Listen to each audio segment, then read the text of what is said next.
Matthew's chapter 15, verse 21 through 28.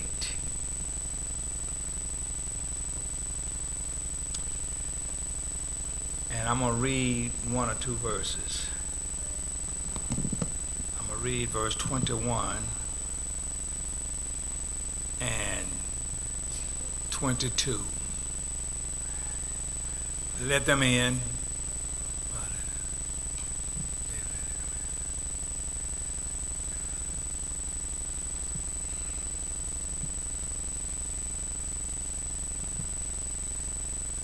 Y'all ready for this today? Matthew's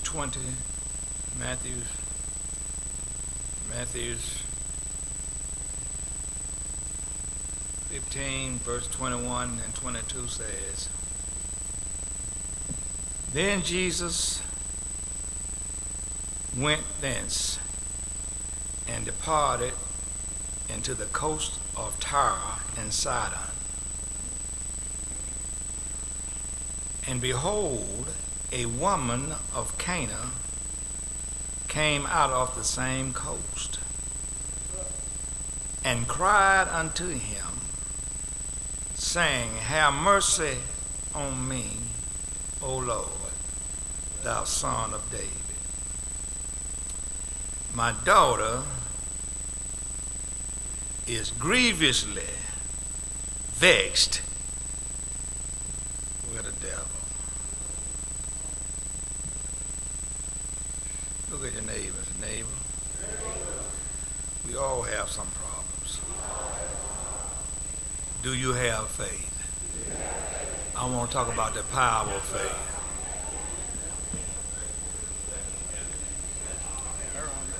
I want to deal with the power of faith. Do you have faith?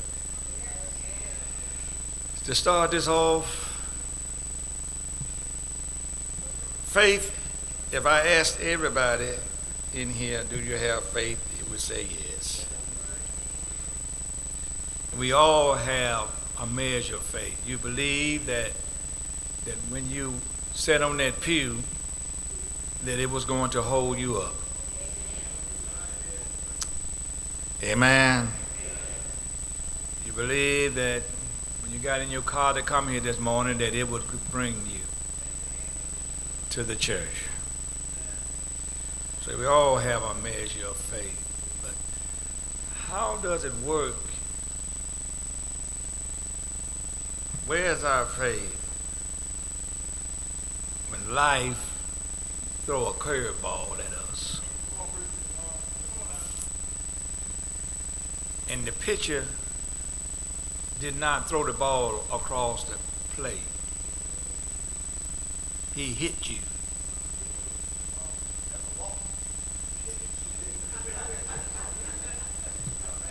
With the ball doing 100 miles an hour.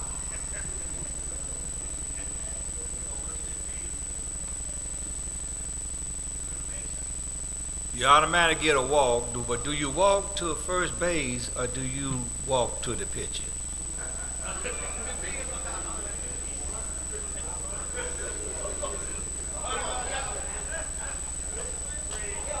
If y'all help me today, I'm gonna try to do this.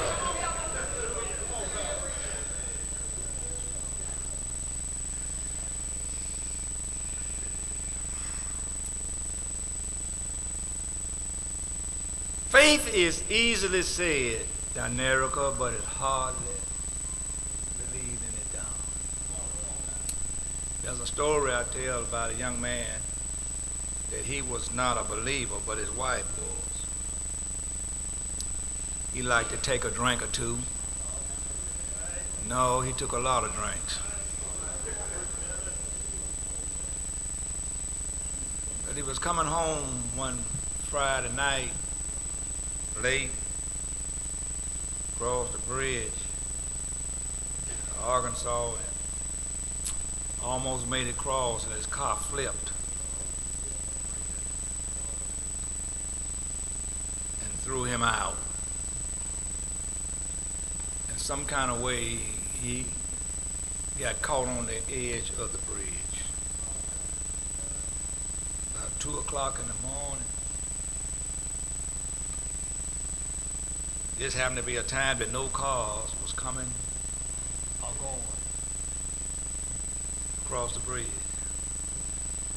So about 15 minutes after that, because do you know, I don't care how drunk you are, when things happen, you can get sober. I'm helping somebody up in here today. You can get sober real quick. Brother Swift, you look like you ain't enjoying this already. You kind of watching me. He decided that he would try this God that has heard his wife talk about so much. So, Aisha, he hollered and said, "Is anybody up there?" About 3 or 4 minutes of doing that, he finally heard a voice say, "Yes, there's someone here." He said, "Who is it?" He said, "It's the Lord." He said, "Lord, can you help me?" The Lord said, "Yes, I can help you. What do you want?" He says, "I want to get out off of this bridge." Remember, it was dark, Ashley couldn't see. So he says, the Lord said, "You got faith?" "Yes, Lord, I got faith." He said, "If you got faith, John," he said, "turn the bridge loose."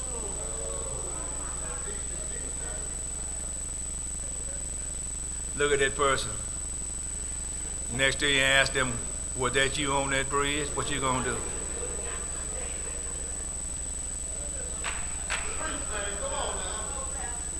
What you gonna do?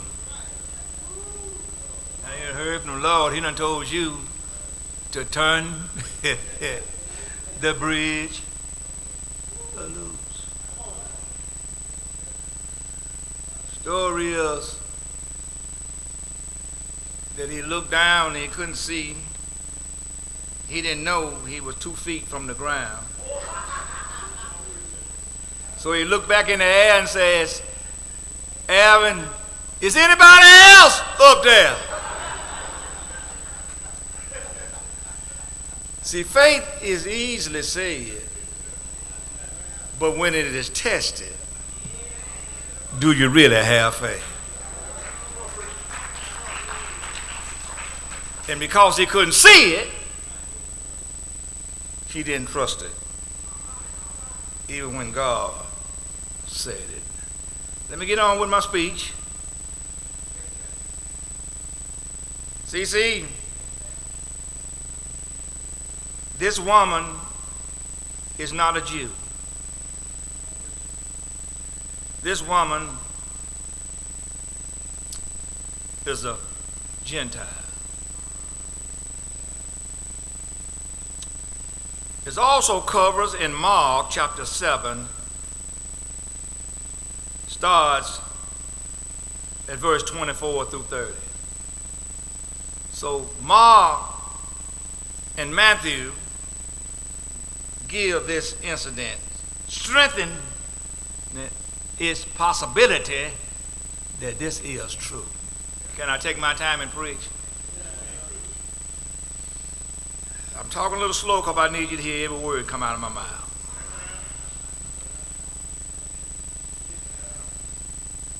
Matthew says she came from Canaan. Mark says she was Greek. She was a Syrophoenician woman by the nation. That means she was a mixed breed.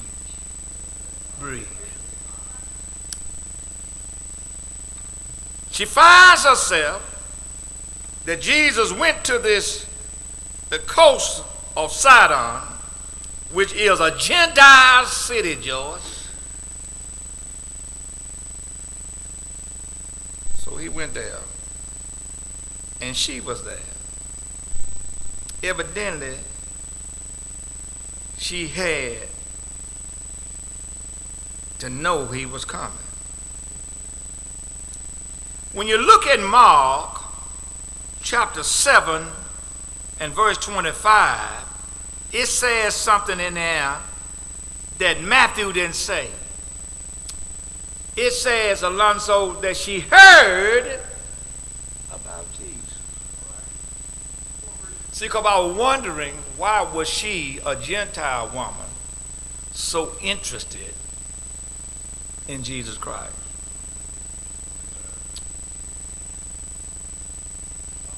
And that verse says, Brenda, she heard about you. What did she hear? She heard about a man opening the eyes of the blind. Y'all ain't praying with me. I'm closing in a few minutes, Brother Will. She heard about a man taking 2 fish and 5 biscuits and feed 5,000 men, not counting the women and the children. Look at your neighbor and say, that man. Look at other names. Do you know that man? She heard about a man that went by Jairus' house, which was a high priest. He had a daughter that was 12 years old that had died, and he caught her by the hand and told her to get up. She heard about a man that, In John chapter 11, went by Lazarus, but before he went by Lazarus, he went by the city of Nain. And there was a widow woman that was going to a burial to bury her only son, and he took the casket and told him to get up. John chapter 11, he went by Lazarus' grave that had been dead 4 days, and his body was started stinking, and he told him to move the stone back and said, Lazarus, come forward. And Lazarus walked out like a natural. Y'all ain't praying with me. Ask the question, ask the neighbor now, have you ever heard about that man? That man. So she heard some things. And that struck me, Joe, that That when he said she heard. She was a woman of Canaan. And when he got there, here's getting to the meat of my story. God knows the introduction, Chastity. Amen. I'm talking to Vanessa, my English scholar. That was the introduction. Now I'm going to get into the body of it. Thank you, Jewel. Jewel helped me at working. Matthew chapter 15 and verse 22. Renee tells us, y'all with me here? The problem that she had. In verse 22, her problem was she had a daughter, Jackie, that was grievously vexed with the devil. That's a serious problem. It's kind of like you now have to hide your pocketbook and billfold from your children. See, y'all act like y'all ain't getting me, LaTanya. It's kind of like your children. You are more afraid of your children than your children are afraid of you. Y'all ain't praying with me. It's kind of like they can go out at 2 or 3 o'clock in the morning, and they, when they walk to the house, and they tell you, "Don't ask me where I've been. It ain't your business." It's kind of like your children telling you, before you come in my room, you knock on the door first. Oh, y'all ain't feeling me today. I'm looking at some of these men in here. I'm coming in there. There's been a lot of doors broke down, won't it? She was grievously. Do we all agree that our children got a serious problem? When they're 11 and 12 years old, got guns Man told me the other day, he was down in Louisiana and saw one. They were two teenagers. This dude got out, and we were driving about 50 or 60, and then on the expressway. This young boy got out with an AK-47 and stood in the sunroof on the expressway. Another young boy was driving, and I guess another had their foot on it.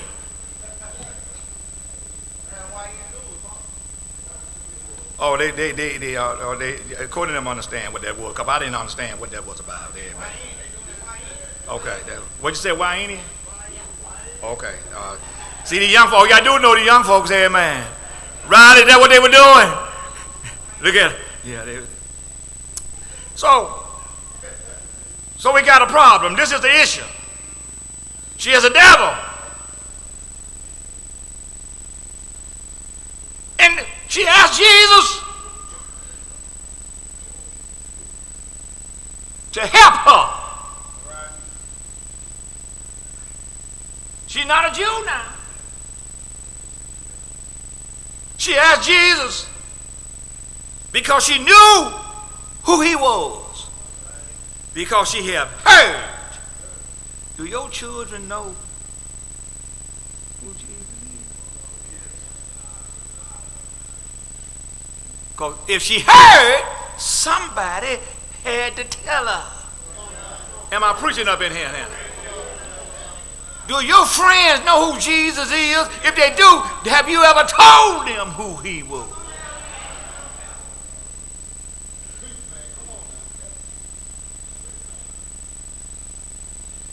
So she asked Jesus, will you help me?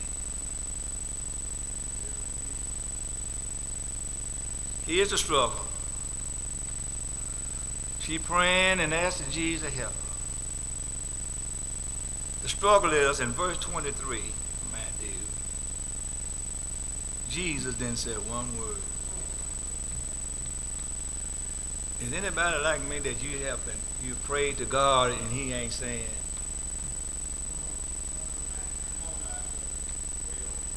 Nothing. Or maybe he's saying something, but we just don't want to hear. I'm preaching better than y'all looking out there. I'm just talking about me now. If I know I'm talking about me, I'm talking about y'all too. Yeah, man. Maybe he's saying something, but we just don't want to hear what he's saying. Jesus didn't say a word. Now, this is what happens when it's not. Believe me, I'm going halfway through right now. Believe me. This is what happens when Jesus looks like he's not responding. Not answer because start calling down. So his disciples, his entourage, his folk that he teaching to help us. Remember this new time one. They took that as a sign that we need to get rid of her.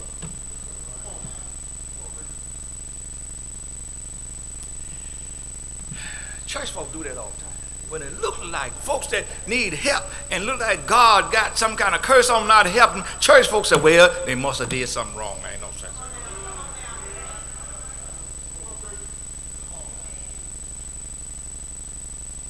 They come up in here with their dress a little short. Can't come in here like that.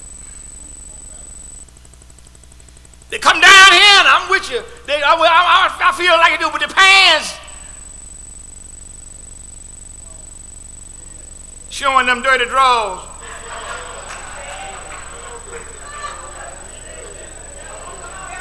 They got to be dirty. They ain't changed in a month. Them your favorite ones. You won't even wash them.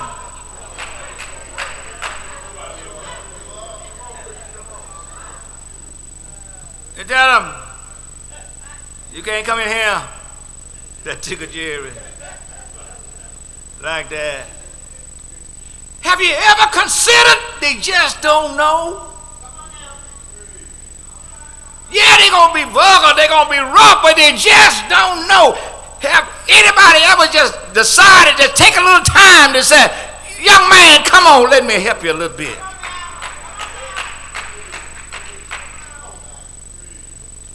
And they may not change, but at least you tried.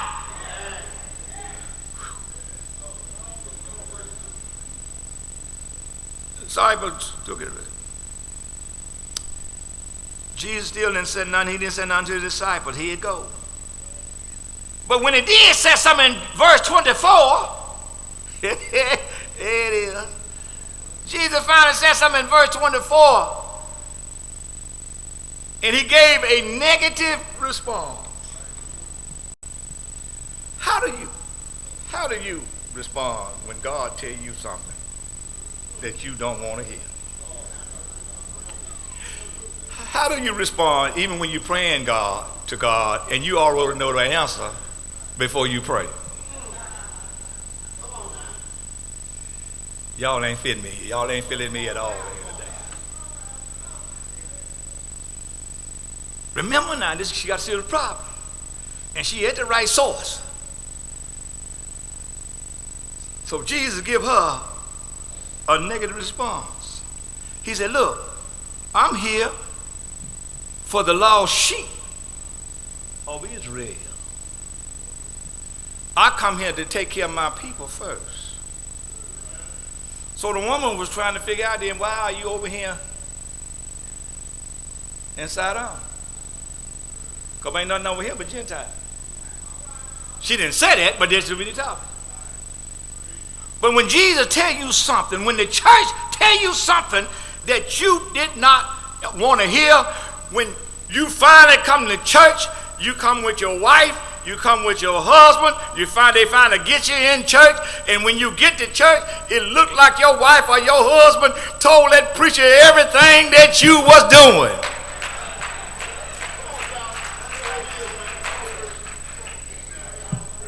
You leave the church, I ain't going back there. Matter of fact, somebody in trouble when they go home. You at that church running your mouth too much. You never considered it wasn't them, it was just the Holy Ghost, because God knows what's going on. Not the preacher, but the word does. Now, some of the wives do snitch on y'all now. I'm going to tell you that now.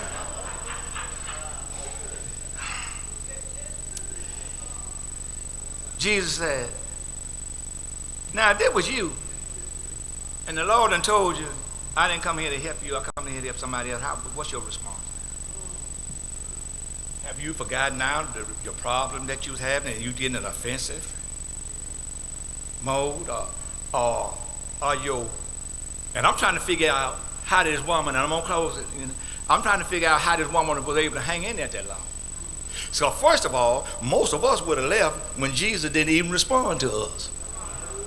I'm preaching better than y'all looking at him. I know I'm in here. Most of us Jews wouldn't have left. We're going, oh, he ain't talking to me. I thought he's supposed to be Jesus. He healing the sick and raising the dead.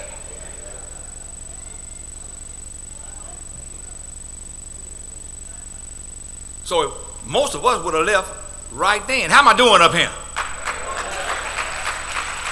Because I'm teaching about behavior. And what keeps a lot of us from being blessed is because of our behavior.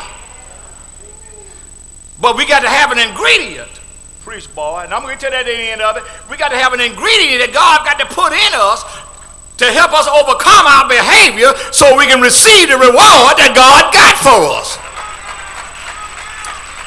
I got to close and now I'm finna do this. Yeah. I got this white on today. I don't want to get it wet.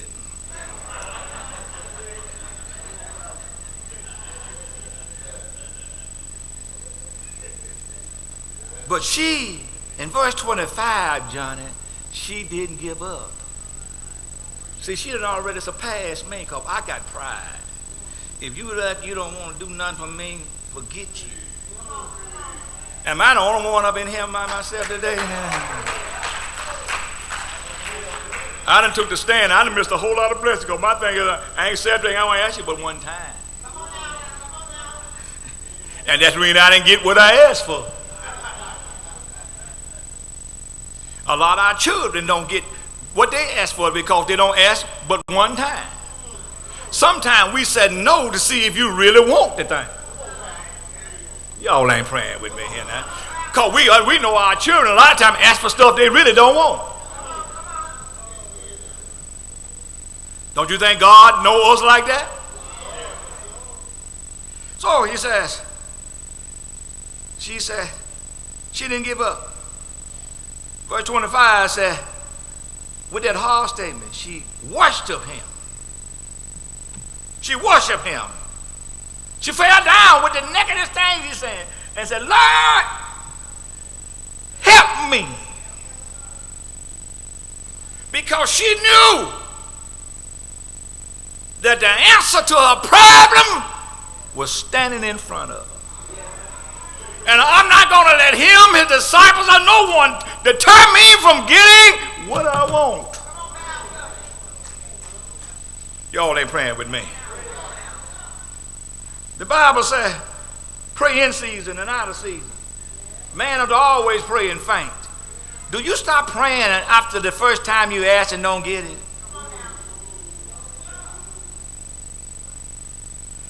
But verse 26 says, after she worshiped him and said, Lord, help me, Sister Swift, she gets another negative response.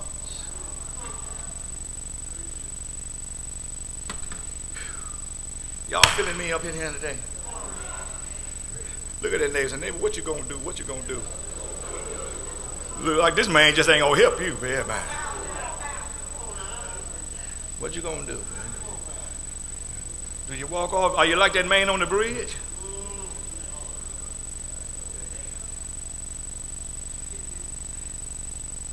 She gets another negative response. And she said, Jesus said, it's not good to take the food for the children of Israel and give it to the dogs.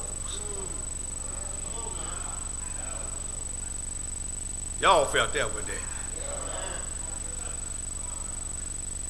Ask your neighbor, what you gonna do? What you gonna do? What you gonna do? Me and Brother Swift go from Orange Mound, and some of that Orange Mound stuff will start coming out now when we do it. Tell that other neighbor, hang in there, hang in there, hang in there. I know it's rough on you, look like it ain't working. This thing done got down, you done went down 2 times, that water done got up to here, but you got to hang in there. Well, one reason you need to get to hang in there, because you can't hang nowhere else. Another reason you need to hang in there, because this is the only option that you got. Y'all gonna pray with me? I got to close and now start easing down because I'm feeling this thing right here. They said, why you keep doing and why you keep going? And then because this is the only option that I got. If God don't do it, it ain't going to be done.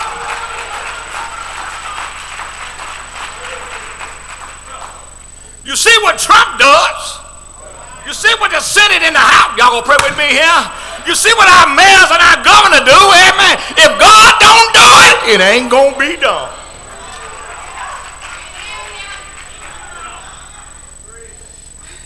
Am I preaching today, y'all, for this woman? I'm telling you how strong this woman is. This ain't no Jew woman. This is a Gentile woman now.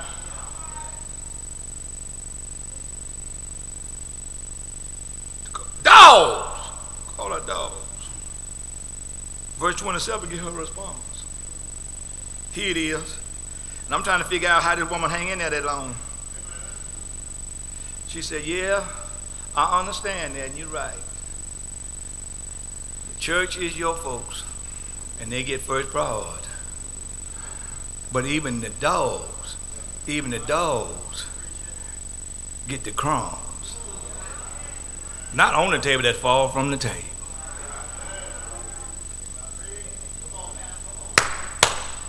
What was she saying, Helen? Oh, Lord, what was she saying? If I holler one time, y'all gonna get up out of your seat? Come on with me. What was she saying? What was she saying? What was she saying? What was she saying? I don't want to meet. I don't want what's designed for them. All the thing I want from them is the overflow that they get, that waste on the floor. That's the part I need, and that's all I need. I ain't got to have it. I ain't got to have much money as Trump. All I need to do is leave the government alone so they can give me my check. Oh, y'all ain't feeling me.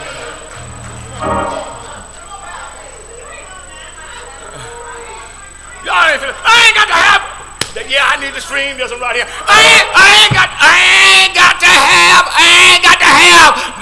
the airplane paid cash. All I need for you to do is let me keep my health care that I work for and paid for.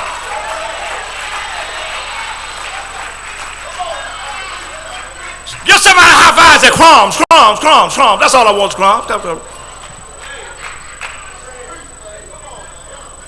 at all this. Other neighbor, I don't say nothing about what y'all get from the federal government.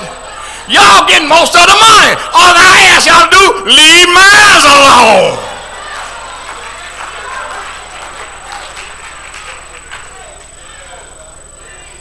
I ain't scared to say it. That's what church got to stand them to now.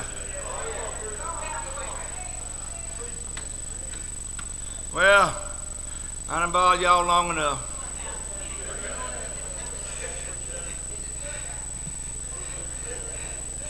I bothered y'all long enough. I bothered y'all long enough. Jesus looked at that woman. He said, woman, you too tough for me. You didn't pass, and all of it ain't nothing but a test. You didn't pass every test. Go on, go home. Your daughter's all right.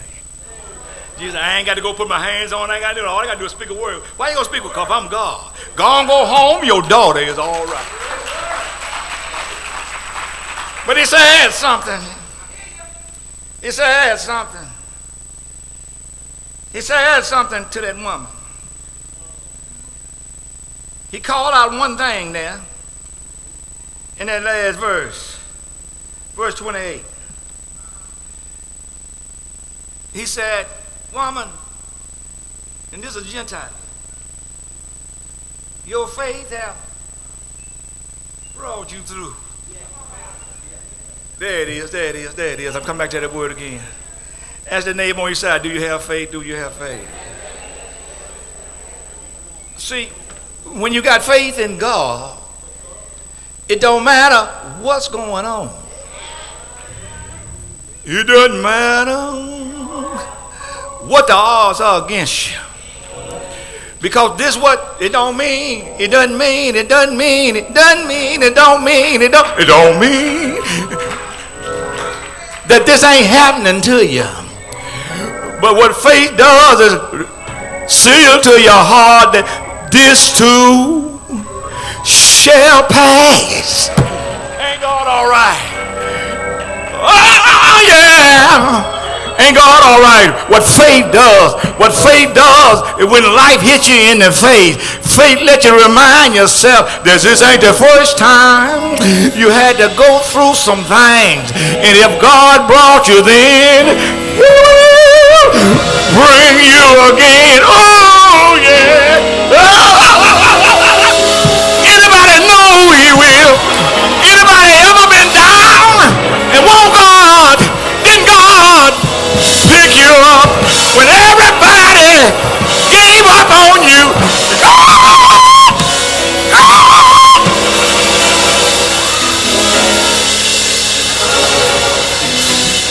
I know your neighbor tired of you, but help me close this message. I know your neighbor.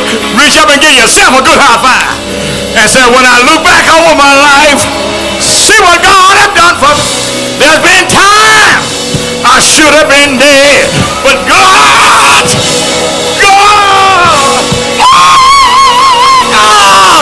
picked me up.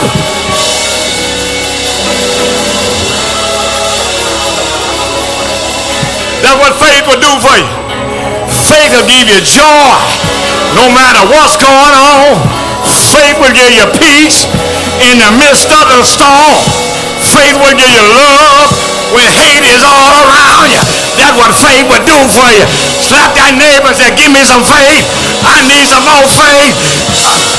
Somebody ought to say, yeah. It was faith. It was faith. It was faith that got Jesus up early Sunday morning.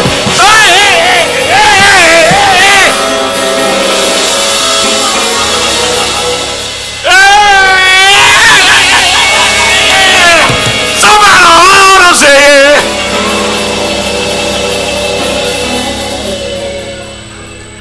Tell about two people, and I'm through.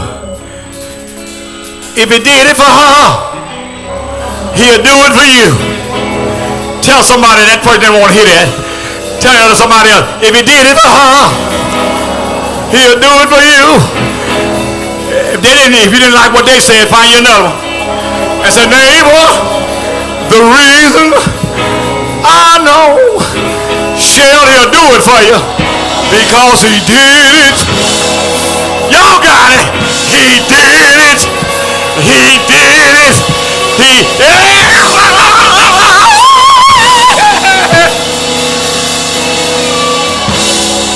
The door's open.